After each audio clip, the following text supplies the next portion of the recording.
Livro de Êxodo, capítulo 6, do versículo 28 ao 30.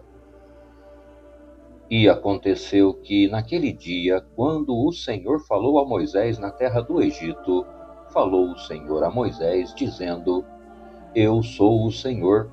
Dize a Faraó, rei do Egito, tudo quanto eu te digo a ti.